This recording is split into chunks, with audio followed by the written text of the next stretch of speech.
Rolling.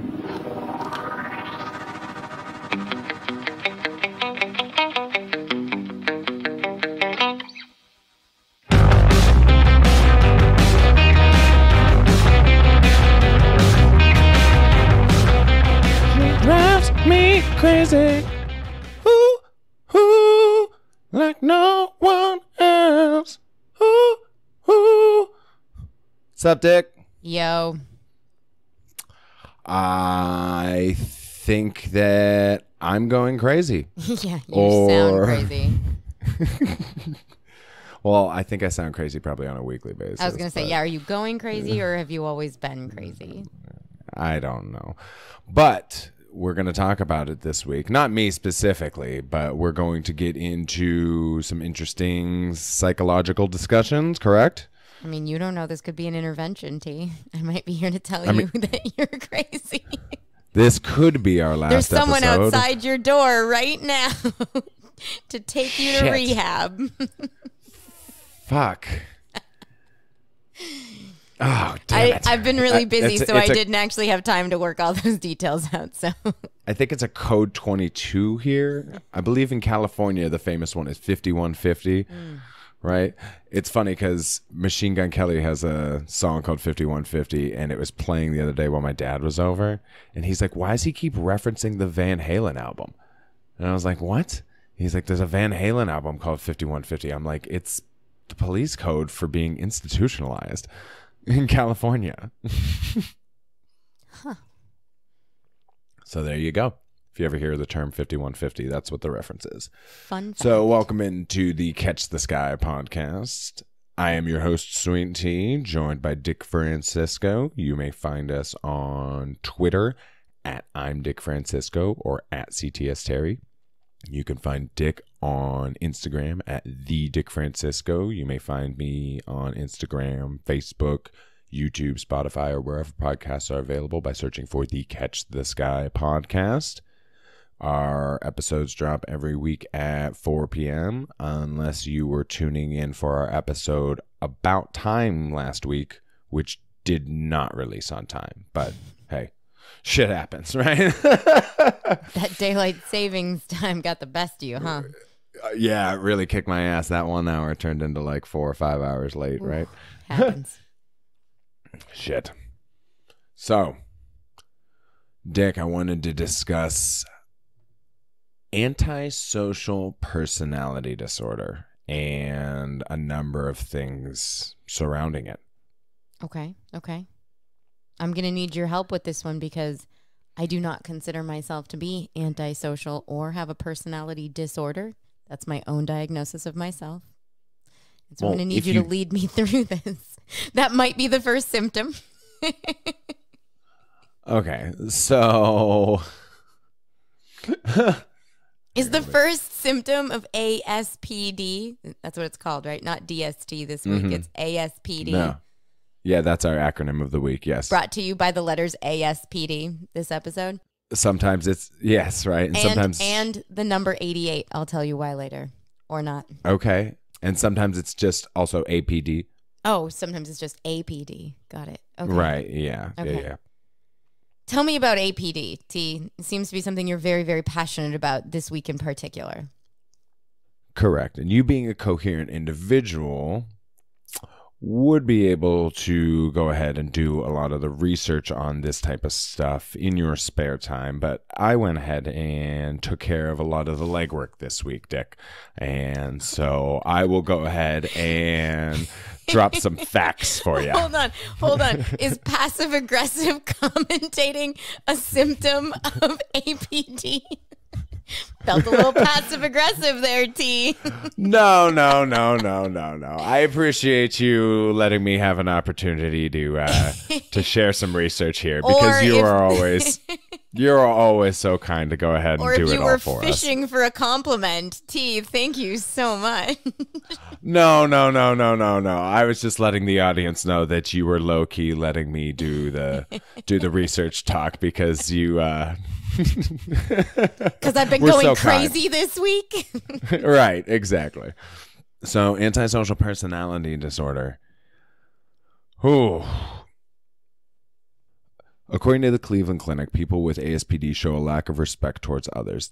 They don't follow socially accepted norms or rules. They may break the law or cause physical or emotional harm to the people around them. They may disregard consequences or refuse to take responsibility for their actions. Okay. So, can I throw out a scenario and then you tell me if this sounds like ASPD? Sure. Okay. So you meet this person in life and you're just like in it to win it. And you're like, okay, you know what? You're amazing. You've turned my world upside down in like all these great ways. And then you start to realize, wait a minute. Maybe this isn't the healthiest relationship because all of a sudden, like all those good things in your life, things that you had that were stable, start to shift and change because of how much you're giving to this person. And oh, yeah. And they consume your time and they consume your energy and they consume your That's everything. the first red flag. Right? Okay. And so then all of a sudden you're like, wait a minute. My world is upside down in a real bad way. I've lost touch with everything that was stable and grounding for me because I've invested it all in this person. And then that person continues to feed off of you. We would argue that's manipulation, right? And then we blame ourselves for meeting these types of people and attracting these types of people. We fault ourselves maybe for letting our walls down to trust these people. But the reality is that that person that you met and gave everything to probably wasn't showing, say, their true character in order to gain your trust, right? So once you gave your trust to this person you thought you knew, and then your world got shaken apart, does that sound like you met an APD? An APD-er? So these things will manifest themselves in ways like you might not meet their family or their friends, for example, right? Okay. You only have contact with them. And they seem to... But that's... What if my friends are really embarrassing and I don't want anyone to meet them? Well, no, okay, all right. This is just one example. Okay. So I'm also... It's constant lying and telling different stories to different people, Okay. right? So, for example, you could shovel somebody's driveway, right? And that person might say that somebody else did it. To all of our listeners in Arizona, T is referencing snow. Yes, sorry, snow.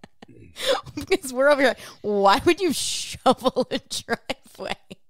Keep going. Keep going. You sound crazy now, T. You sound crazy. Maybe to you guys. So there will be so many different versions of reality told to so many different people, and they won't be able to connect the dots with one another because this person is at the center of all of it, keeping them all apart, right? Clever. So at the end of the day, these people are just tools or vehicles for the person to get what they want. Okay. Okay. People are just ends to a means. People are not people. Like you, I would consider you my friend, right? Yeah. They do not consider people like that. They might say that they're friends, and they might do all of the things necessary to get what they want in the moment. But when you start to look at things objectively and don't question yourself anymore, you start to kind of realize that it's all bullshit. Okay. Yeah. And so ASPD is estimated to impact 1% to 4% of the U.S. population. And there's a number of things that they believe contribute to it, from environment, genetics to lifestyle, things like that. So maybe before we get into all that, because I'm super curious, have you had an experience that you think or was with somebody that exhibited these behaviors and you learned had ASPD? To answer your question, yes. The difficulty with ASPD is getting a diagnosis, because oftentimes these people are so manipulative and dealing with a number of other challenges, substance use disorder being a huge one, that they will often seek help for, say, depression or the substance abuse, when the real underlying issue is their personality disorder. Oh, that's super interesting. So, yeah, I believe there's a stat that I believe it's estimated that 90% of people with antisocial personality disorder develop some sort of substance abuse disorder. And as far as people that are abusing drugs, whatever, I think it's somewhere between 40 and 55% are estimated to have ASPD. And so, just a curious question on that, because I don't know, and I know you said you were doing the research. Is ASPD something that you're born with, so no matter what you already had it, or is it something that can be triggered because of, say, substance abuse? I think jury's out on that still, and there's a lot of research still being done to determine whether or not there is a clear-cut difference or if it can be both, right? Yeah. I think this is where we start to get into the differences of psychopaths and sociopaths, because they do believe that psychopathic traits are more likely to be genetic, whereas sociopathic ones are more environmental. Ooh, okay. So help me understand. What's the difference between a psychopath and a sociopath? And which one do I want to be? That was a trick question, right? Neither. Okay, what's the difference? All right. So this is from verywellhealth.com. They have a great article that breaks it all down, and there's a nice little picture diagram right here that I'm able to read some of the differences off for you. So psychopaths normally are more cool under pressure, can underreact in dangerous or stressful situations. So in situations like maybe blood or gore, where other people might wince or look away, they are oddly calm. Okay. They usually avoid developing relationships, use people for their own gain. They don't have any strong morals or conscience. They do not give a fuck pretty much at all. And as I said before, they believe that biology plays a larger role in psychopathic tendencies. Whereas in sociopaths, they're often emotional. They can get defensive, especially when they're confronted about this stuff. Whereas psychopaths are able to manipulate their way out of the situation.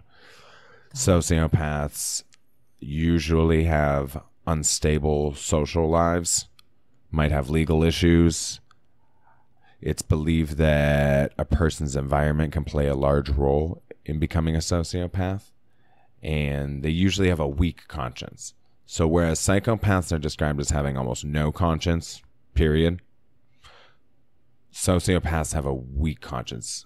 So whereas psychopaths straight don't give a fuck, sociopaths are like, yeah, I don't give a fuck. Okay, so I'm going to try to break this down. Which is, so if I think of a sociopath, I'm thinking of somebody who's maybe chaotic, like you said, up and down emotionally, and demonstrating a lack of self-control, because that type of behavior can be very manipulative. It can actually draw people in to help them, right? And I've had people in my life like that who are just in a constant state of chaos or crisis that then draws you in from a manipulation standpoint. And psychopaths kind of don't need help because they are in control. Yeah, I mean, I hear psychopaths like they're equally manipulative, if not better, but their manipulation is more on that gaining your trust and like not forming an attachment, but like you said, just calm and cool about it. The way I think about it is they both fall under ASPD, right? Okay.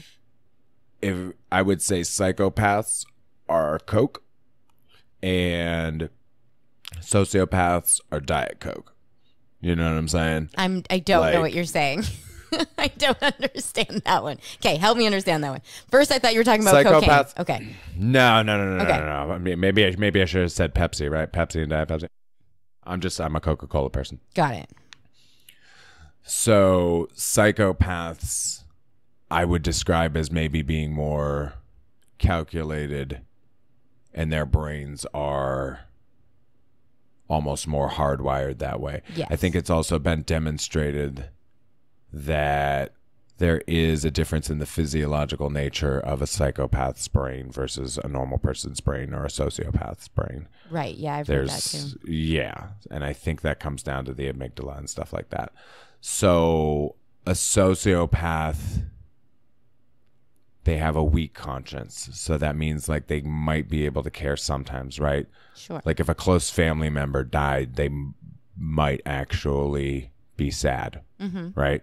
Or be able to demonstrate sadness.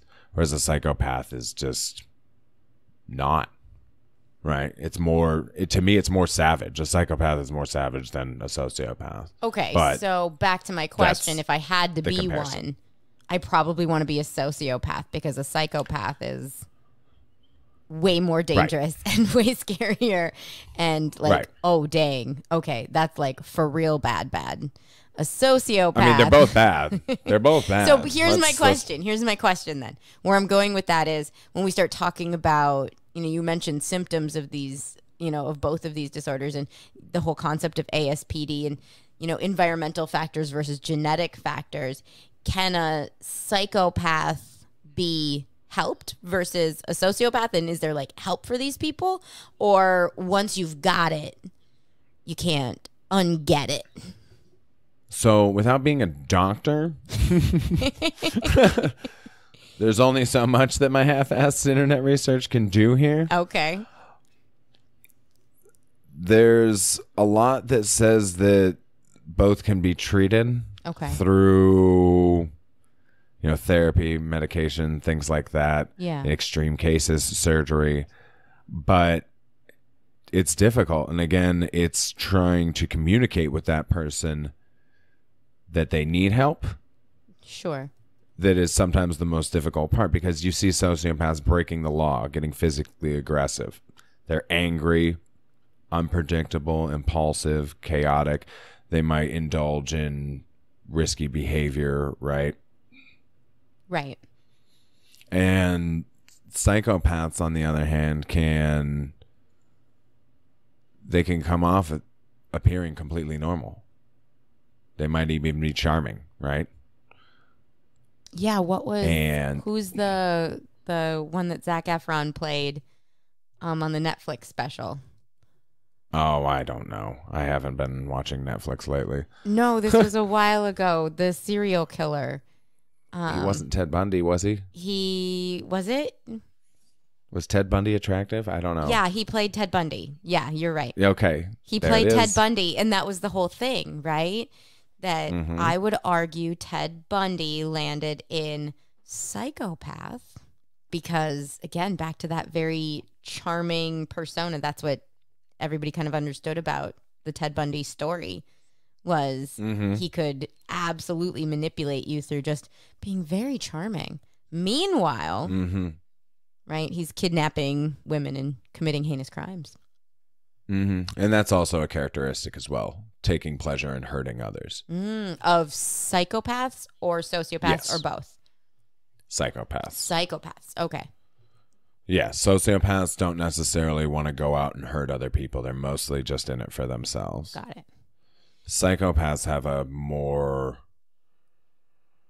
like I said, I don't even know how to describe it. Just it's a calculated premeditated approach. for sure. Yeah, I mean that's because that's how their brains are.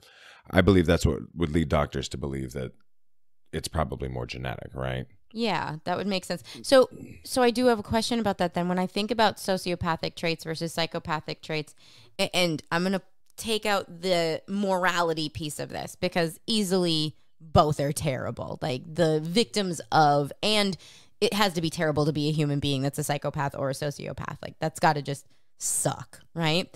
But when I look at these two and we're talking about a sociopath, again, being more emotional and all over the board, almost like, like a roller coaster versus, a psychopath. Do you think there's any maybe correlation to their intelligence, like their IQ as well? Because it sounds like you have to be really smart to be a psychopath and less smart to be a sociopath. Oh God, that's such an interesting question, and that wasn't part of the research that was done this evening, No, I don't. Dick, so. No, I don't know if it's been proven. I was just asking you. Like when you hear like those different traits, doesn't then it yes, seem I like... would say I would say that you'd have to be. If there was a correlation, then I would guess that smarter people would tend to be psychopathic, and the less intelligent ones. So then I was just going to say to all our listeners, right? Hey, all you with a half-ass IQ, don't worry. At best, you're only a sociopath. Sweet Jesus. But if we've got any psychopaths out there, send us a really nice message that's super charming on Instagram. Right? Yeah. Maybe we could hire them as one of our interns. At least we know they're smart. Yeah. We're looking for smart sociopaths who are very charming to be our smart interns. Psychopaths. Oh, yeah. Sorry. Psychopaths. See, look. Sociopaths don't qualify. I don't cut it to be a psychopath. Dang. Jesus. So... Okay, I am over here reading the sociopathic traits, though, T, that you sent me.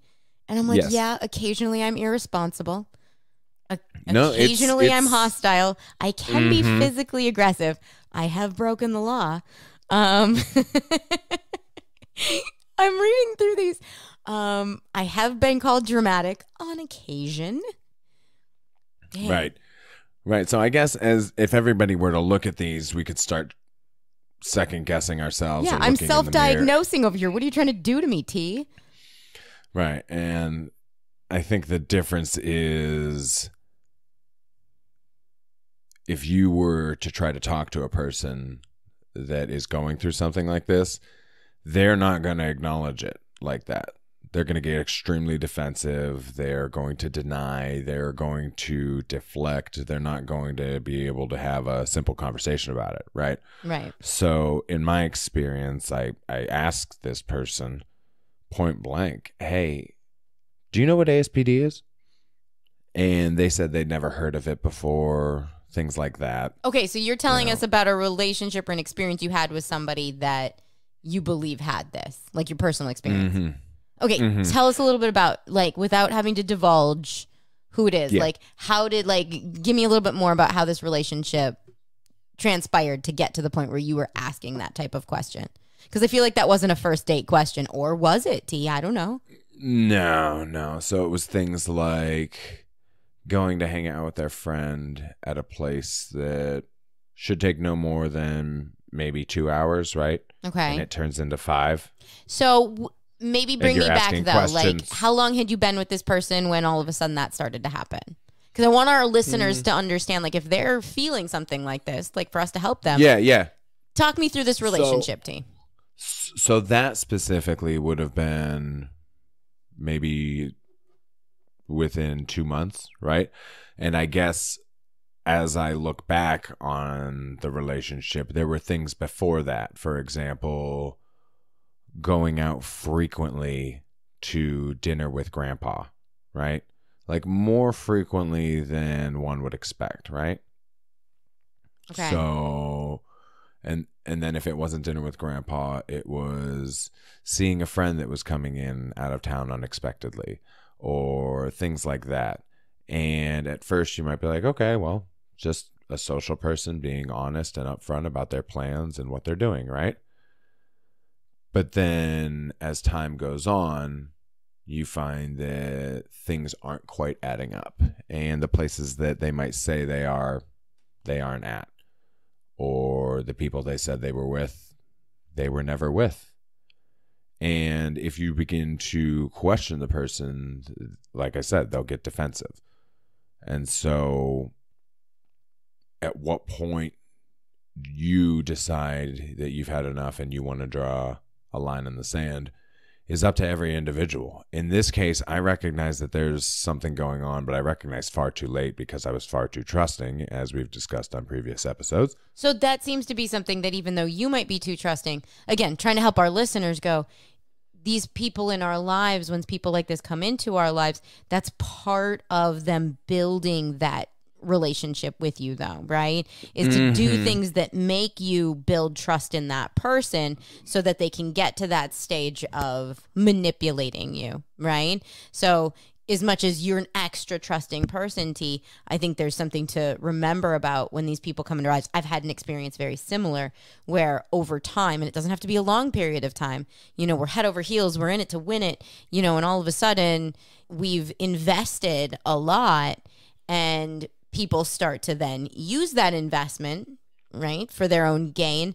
And that's where asking those questions, we immediately turn to ourselves and go, no, that makes me a bad person to ask that question. Or why am I being distrusting in a relationship? I'm not a jealous person. I'm not a distrusting person. And why am I suddenly caring that it's 5 hours versus 2 hours? Am I the crazy one? And I think that's something that I watched you go through was you started to feel like you were the crazy one. Mm-hmm. Oh, yeah. They are great at gaslighting. So yeah, I was going to say, I feel like that's where people use that term maybe probably has a place in all of this conversation. Right. So when I first reconnected with this person, we went out on a date. And I believe that week we hung out 6 out of 7 nights. Okay. That's a lot for somebody you just met, right? Yeah. This describes that head over heels thing. So they're trying to gain your trust relatively quickly. Right. And then over time, like I said, things just don't add up. They're taking phone calls from people way too frequently. They're going into other rooms to have conversations. They seem to be hiding something. And like you said, I don't want to get to a point where I'm asking you if you're using cocaine, right? That's what the fuck is that? Or drinking Coca-Cola. Right. Or drinking Coca-Cola. So it's pretty fucked up though. And like you said, it's not comfortable. And for them to think that they're the only ones being offended is pretty characteristic of ASPD. Okay. It's all about them. You think it's comfortable for a loved one to ask another loved one straight to their face if they're using cocaine or if they have a mental illness? No. But the person being asked would recognize, okay, why the fuck are they asking that? But at least it's coming from a place of honesty and concern. So I think back to like my childhood, my parents were not good at having those types of conversations and always seemed to be beating around the bush. Yeah, taboo. Things are taboo. Yeah, so they weren't good at discussing that. Whereas I feel like if somebody just came out and said it like that, yeah, it's pretty apparent where they're coming from. Yeah, right? Sex, death, and mental illness, taboos. Right, but they're concerned for you. And if they're discussing it in a very matter-of-fact fashion, it's at a point where it's a genuine concern. And it's more for your well-being, and it's not about anything else. And if they don't acknowledge that, it's them trying to just hide whatever is happening. So, because you've been through this recently and had, felt yourself on that end of having to question your own sanity at any moment, because it feels like you're the crazy one at any moment when you're being manipulated. What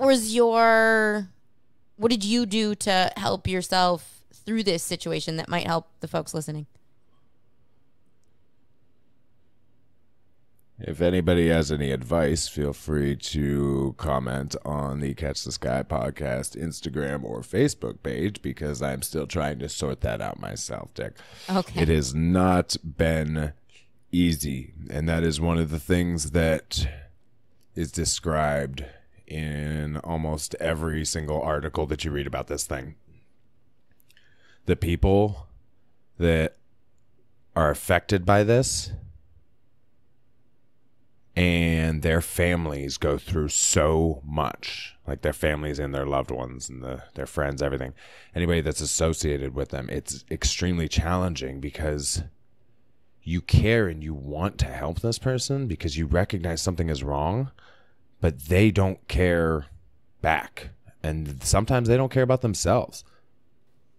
So I think if you're asking for some advice, this is advice you've heard from me plenty of times, and this doesn't relate just to you or isn't just for you. It's also for our listeners, that I think, there's some of those steps that we talked about when you started going through this was first acknowledging it and understanding that someone else's mental illness isn't yours. And so you don't need to make it yours first. And so it's understanding it, it's having empathy for it, but also knowing that their condition isn't because of you and it isn't yours to own.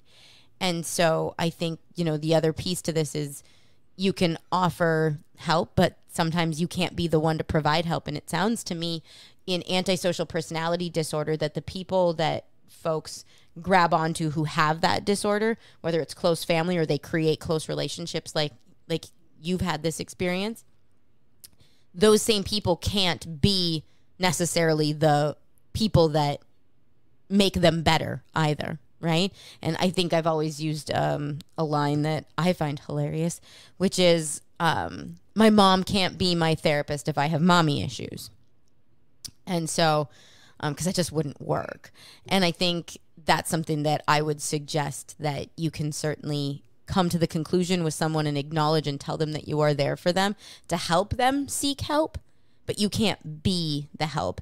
And I think that's really important to acknowledge that if you're trying to be the help, that perhaps you have your own work to do to understand why you need that relevancy. And I think I've been through lots of different mental illness situations with people in my life, and you have to be able to understand and accept, no matter how difficult it is, that a family member or a loved one, they get to decide whether they're going to seek treatment or not seek treatment, or acknowledge or not acknowledge the mental illness. The best we can do is to take that action to let them know that we're there. But you don't get to own it yourself, because then it's pretty basic math. Now we've got 2 people that are mentally ill versus just 1. Yeah, and that goes back to episode 104, right, where we discussed addiction and it being a choice, and that being my opinion, that it all does come down to choices, right? Even getting out of the addiction if you want to. It's or seeking that help. It's you have to decide it for yourself. And you have to recognize that what you're doing is detrimental to your long-term health, and the people around you love you and care about you and don't want to see that. And it hurts. Yeah, and I think, for people like us, T, we're super caring people.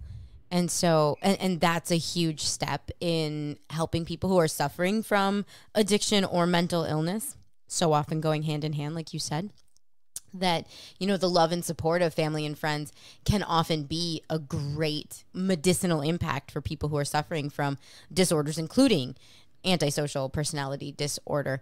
But at the end of the day, I think it's also super important that we take care of ourselves too. And so as you're going through that process of being a support system to someone, it can feel very overwhelming. It can feel very lonely. I know you've felt that. It can feel guilty. And all of those things you have to acknowledge for yourself that you have to reach out to then. And so that would be my word of advice to you and anyone going through that process of trying to support somebody that is in a mentally ill state, or in an addictive state, that be there and love and support them to the best of your ability, but don't lose sight of your own well-being, because you're no good to them if you don't take care of you. And make sure you reach out, because it becomes really, really important that you don't carry the burden. I do have a piece of advice that you just reminded me of. if you find yourself in a situation like this and you want to help the person, my best advice, if they are in denial or not willing to help themselves, would be to try to communicate with somebody else that you know is involved in their life, whether it be a family member or a friend, somebody close to them, and see if you're both noticing the same things. And if you are, then you can kind of start to formulate a plan as a team. And then that person doesn't feel like they're doing it alone. You're not doing it alone. And perhaps then, since you two connected, you can get more people involved and approach the situation in a manner that might help them. I guess this is how interventions happen, right? Yeah, I think that's what you were describing right there was an intervention, at least the early stages of it. And I think you're right. I think, mental illness is really prevalent and disorders are pretty prevalent. And, it's again, back to those taboo topics, that just communicating with each other, just caring enough about each other to be there, it's really important. Yeah. But not at the expense of yourself.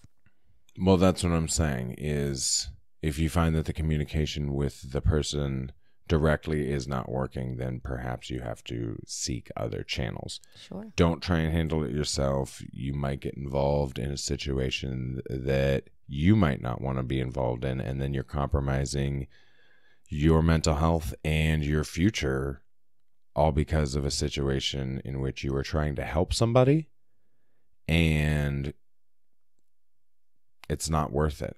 Because at the end of the day, like you said, you got two crazy people, two people that have both lost a lot of time and progress with their life.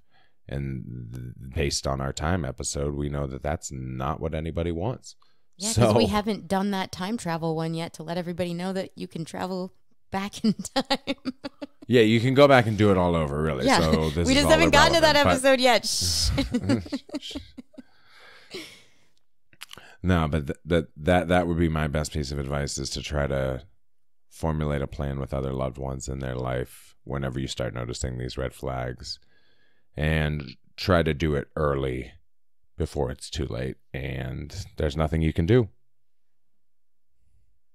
True story. Well, T, I'm super sorry about your experience, but I hope that you have learned some things from it. I hope it has helped make you a better, stronger human being. And I'm hopeful that anything that you have gleaned from the experience, you're able to help other people, because, this sounds like something that, more than a few people are having to experience and might not even realize they are experiencing it. Right. And if the person that was intimately involved in my life that I'm describing in this episode happens to be listening, I sincerely hope that you get the help that you need and that you realize that I have zero ill will towards you. I love you. I forgive you. I understand what's going on, maybe better than you do or are willing to admit. And I want nothing but for you to be healthy and happy again, because seeing the person that you have become is heartbreaking to me, and I'm sure a lot of other people. So I'm not the only one that feels this way. As you said, there's probably hundreds of thousands, if not millions of people that know somebody like this. Can't save them all, T. No, and right, there's people that are out there that are trained to quote unquote save them, but sometimes it takes a village, and sometimes if you anybody gotta save yourself. Yeah, if anybody can learn from my experience, don't try and take it head on, because you'll end up just making poor decisions that you might regret and not being able to help the person in the way you wanted. And like you said, just You both end up losers. On that note, I think I've come to the conclusion that I am neither a psychopath nor a sociopath. Although that whole calm, cool, collected thing, and I think there was a word that was being used for like underreacting, maybe. Mm-hmm. Occasionally I underreact, so I'm gonna have to keep an eye on that for myself, and maybe be more reactive so that I am not mislabeled a psychopath in the future. Yeah, like if somebody pulls a gun and you're just like, all right, now let's talk about this. Yeah, but that happened one time, okay? I was at a Walgreens. It was being robbed. I had my dog. I was at the pharmacy. And I said, really? Come on, bro. When he pulled out a gun. That doesn't make me a psychopath. That just made me an idiot. And I didn't even get my prescription. Had to come back the next day. We're going to have to circle back to that. It was more like, oh, come on. I love that you shared that story right for the last minute here. Again, idiot, not a psychopath. Right. If this episode was helpful to you in any way, shape, or form, we appreciate you sharing your feedback on Twitter, Instagram, Facebook, wherever. You may find us by searching for the Catch the Sky podcast. I'm on Twitter at CTS Terry. You may find Dick on Twitter at I'm Dick Francisco, or on Instagram at the Dick Francisco. We appreciate your continued support, and we look forward to talking to you again next week. Thank you for listening, and keep trying to catch the sky.